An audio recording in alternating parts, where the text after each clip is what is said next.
In many cases, police have to work hard to catch criminals. Sometimes, though, the universe seems to intervene to give them a helping hand. Today, we're going to be taking a look at 10 stories where criminals were served up a potent dose of instant karma.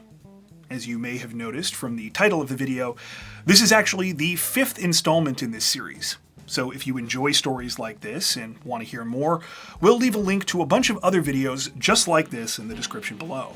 With that out of the way, let's get into it. On the afternoon of April 22nd, 2024, a business owner in the city of Nanaimo, British Columbia, named Leon Drevecki, got a strange call from the local port authority. A couple of workers said that they were pretty sure they had something that belonged to him. It was the large metal sign that hung outside of his business, a menswear store called Nyla Fresh Thread. They had found it in a nearby park. Now, this was news to Leon. Neither he nor his employees had actually noticed that the sign was gone when they came into work that day. However, when he went outside, sure enough, the sign was missing from its usual spot on the building's overhang. Immediately after this, Leon went to check his surveillance cameras. And oh boy, was he glad that he did. The system showed how just after 2 a.m. that morning, a pair of men had come stumbling down the street towards the store. When they got there, they stopped and began trying to steal the metal sign. It was clear that the men had seriously underestimated how difficult of a task this would be. For the next 15 minutes, they took turns climbing on each other's shoulders and fiddling around with the anchors that were holding it in place. Unfortunately for the men, this wasn't the only thing they had underestimated. You see, the Nyla sign was much heavier than it looked, 45 kilograms to be exact, or just under 100 pounds. The culprits found this out the hard way when they finally got it loose, only for this to happen.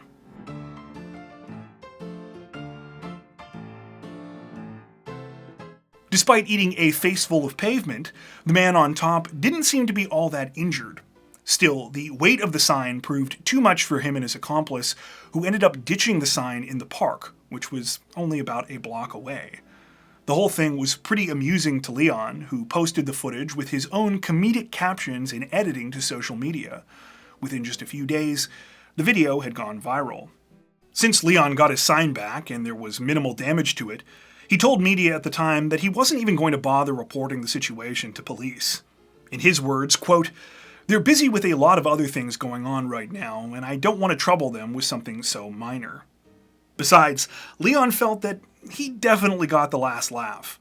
Aside from the hilarious footage, he said that the resulting publicity had really boosted sales for his business. As for the two men, they were never identified publicly, though Leon suggested it was pretty easy to figure out who they were. He told reporters, quote, "I've seen video from some of the bars, and they were definitely partaking in the action in a couple of the bars downtown in Nanaimo here." At around 1 a.m. on the morning of March 27th, 2011, a security guard noticed something strange while at work in the city of St. Joseph, Missouri. While doing his usual rounds at a local storage facility, he realized that a door to one of the units was slightly open. The guard tried to roll the door to the locker up, but it seemed like it was stuck. So instead, he just pulled it back down, relatched it, and walked away. The security guard didn't think much of this until a little while later when he heard banging noises coming from the exact same unit. Someone was in there, and they were now trying to escape. That someone was 50-year-old Ronald E. Dennis, a thief who had been trying to pull off a burglary at the storage facility that morning. He had thought it would be a quick and easy score, until he got locked inside the unit he was trying to rob. Ronald stayed trapped inside until police arrived and placed him under arrest. An officer at the time joked to the media, quote, "It was kind of like an early Christmas present. They don't usually come that easily." Unfortunately for Ronald, it turned out that being locked inside of a confined space was something he was going to have to get used to. By the time the case went to court the following year, he had been caught for another theft at a house and was convicted of 2 counts of burglary. The 50-year-old was sentenced to 6 years in prison on each charge, with the sentences ordered to run consecutively. He was also referred to a long-term treatment program for substance abuse. In the early hours of November 2nd, 2022, an elderly man in the city of Franklin, Ohio, awoke to some unsettling noises coming from inside his home. It was just before 3:30 in the morning, and he heard what he thought was his back door sliding open, followed by some footsteps. Understandably alarmed, the man got out of bed and went to investigate. Moments later, he would come face to face with a male intruder before making this 911 call. I was fired a shot. Somebody broke in my back door. Oh, God. Oh, I'm a nervous wreck. Oh. I just happened to heard the door sliding, and I said, hey. And he turned toward me and started walking toward me like, I didn't know you was in here. I didn't know if I thought he was going to kill me. The homeowner had a gun and had fired off a shot at the intruder. He wasn't sure if he had hit the male suspect or not, though thankfully it was enough to make him run off. When police arrived, they spoke with the victim, who in addition to being elderly, was partially blind. He had recently been suffering from health problems, and in fact, had only gotten out of the hospital the day before. Well, blind or not, it turned out that there was nothing wrong with the homeowner's aim. He had hit the victim all right in one of his butt cheeks. Police conducted a search of the scene and brought in a canine unit to track the suspect, though this ended up being completely unnecessary. You see, the man's bleeding butt left behind a trail that officers were able to follow from the crime scene and down an adjacent alleyway. Not long after, they found the suspect, later identified as 36-year-old Jeffrey L. Carl, hiding in a shed on a nearby property. He was arrested and was taken to a hospital to have his butt looked at before being transported to jail. As it happened, Carl knew both the victim and the owner of the shed where he had tried to hide.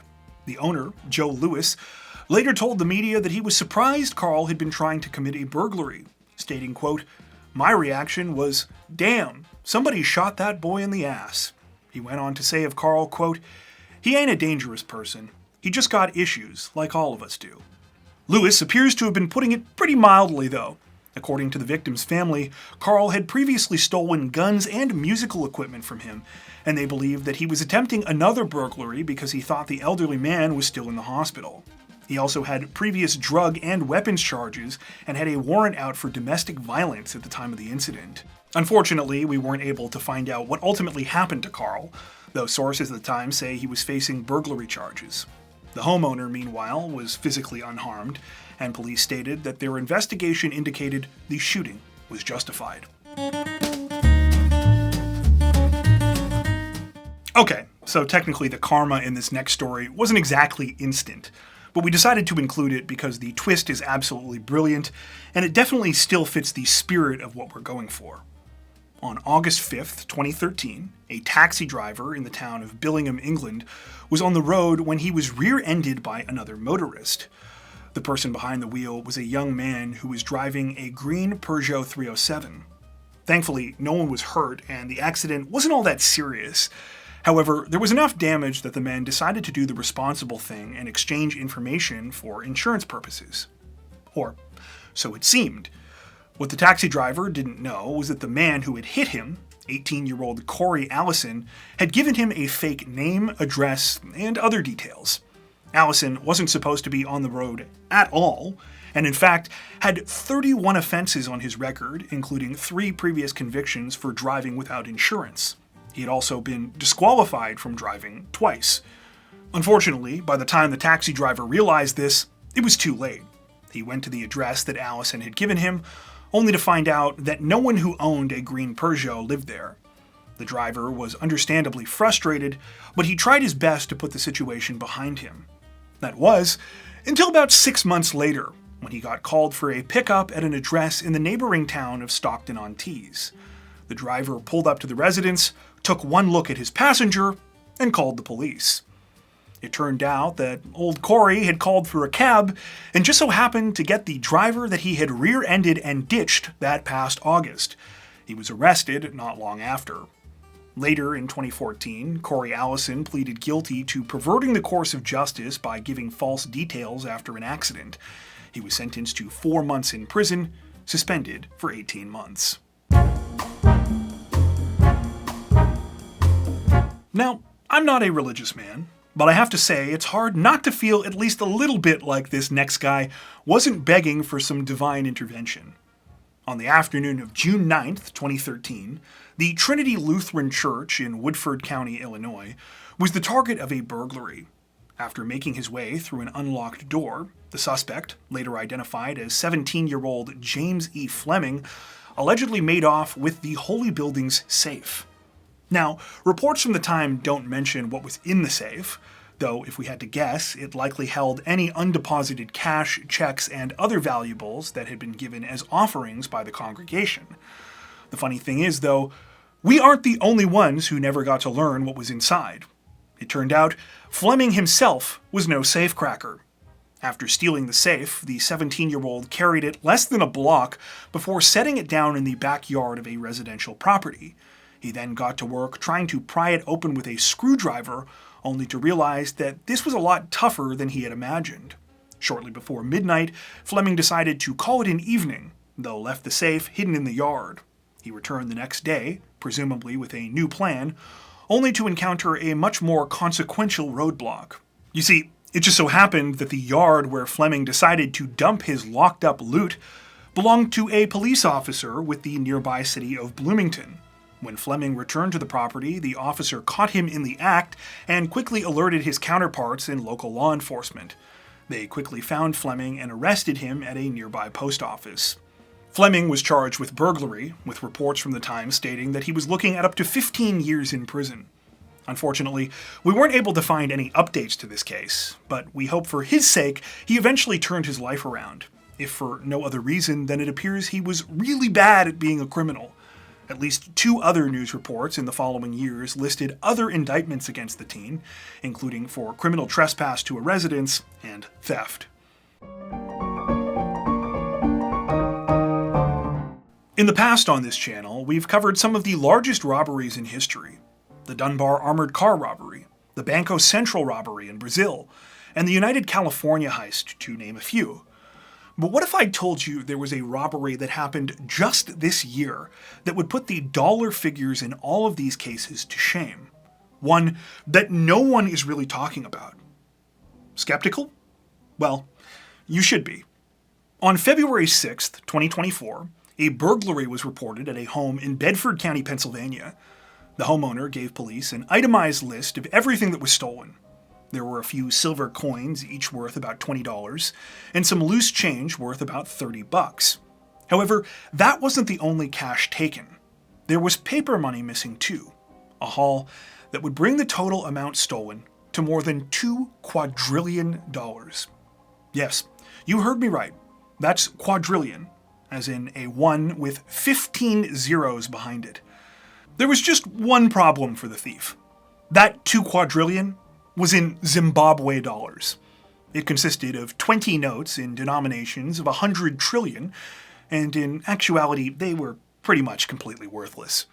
For anyone unfamiliar, over the last nearly 2 decades, Zimbabwe has been dealing with one of the worst hyperinflation crises in history. The southern African nation has basically had inflation problems since its inception as an independent country in 1980. There are a lot of complicated reasons for that, which are beyond the scope of this video, but for our purposes, what you need to know is that in 2007, things started to go truly bananas. The government attempted to compensate by issuing increasingly large denominations of its currency, going from $1 trillion to $10 trillion, and finally to the $100 trillion notes we're specifically talking about. This monetary policy only made things worse, and by the end of 2008, the year-over-year inflation rate had reached a mind-boggling 89.7 sextillion%. Things have definitely gotten better since then, but as you might imagine, the whole making larger bills thing was not sustainable, and this particular currency was eventually phased out. As part of this, there was a period when citizens were able to exchange their money for a handful of more stable reserve currencies. According to a report from 2016, at the time, these $100 trillion notes were exchanging for about 40 cents USD. And in fact, you could get more selling the banknotes as novelty items on places like eBay. While it's unclear if the Bedford thief has been identified at the time of this recording, even if they were able to get the optimistic highest price for each one of the $100 trillion bills, their score is estimated to be worth about $200. So yeah, not exactly the crime of the century. In most of the stories on today's list, criminals were hit with karma in a figurative sense. However, in this next segment, the hitting for those involved took a decidedly more literal form. Shortly before 1 a.m. on February 14th, 2018, a pair of men in the city of Shanghai, China attempted to break into a local warehouse. It's unclear exactly what was inside this warehouse, though presumably the stuff inside was valuable enough that it was worth trying to steal under the cover of darkness. Unfortunately for the men, they were never going to make it that far. Instead, the embarrassing events that happened next were forever immortalized by the facility's surveillance cameras. The footage shows the two men wandering up to the side of the warehouse, appearing like they're trying to look casual. However, their true intent quickly becomes clear when they get a little closer and it's obvious that they're each carrying a brick in their hands. The first man launches his brick at the building at close range, but the window doesn't break and it bounces back. The man scurries to go pick it up, though does it at the worst moment possible. As you can see, Burglar 1 was, I believe the technical term, is knocked the out. His accomplice rushes over, but yeah, at this point the heist was over. All the second guy could do was pick up his buddy's limp body and drag him away from the scene. When this footage was posted to social media, the criminals were widely mocked by people both within China and around the world.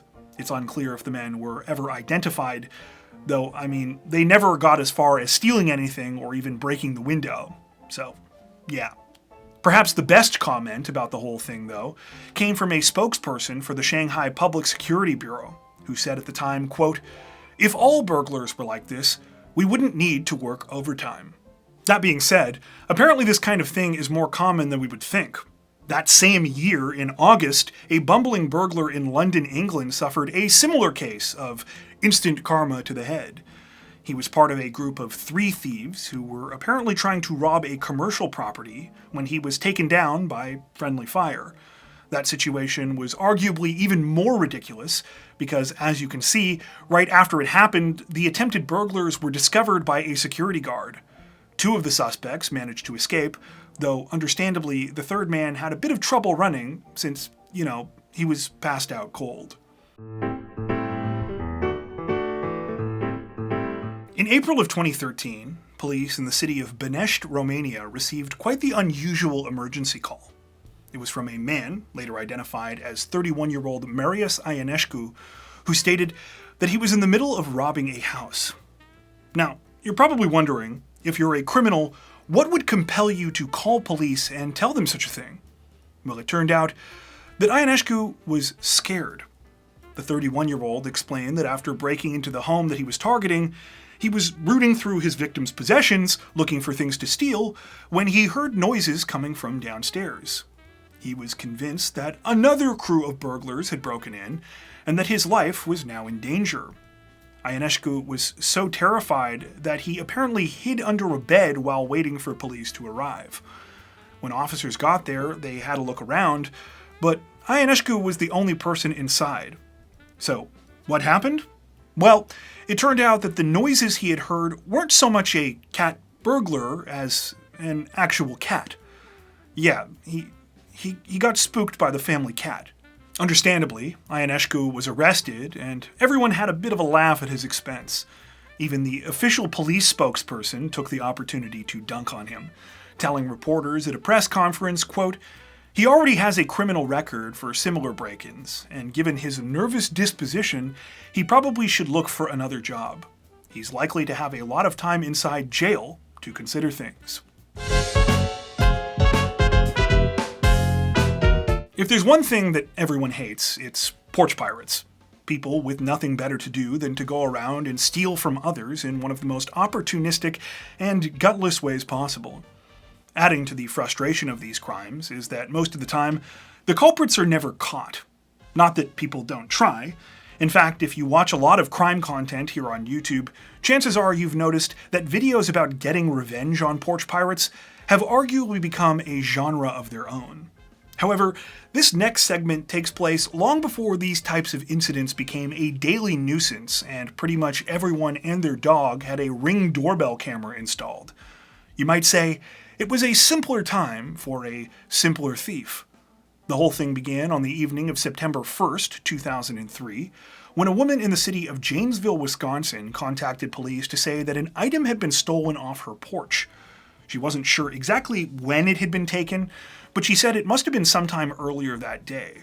The item was about the size of a brick and was fairly nondescript, but it would have been clear that it was some kind of electronic device. The thief had probably stolen it, believing it was expensive. It turned out that the thief was correct.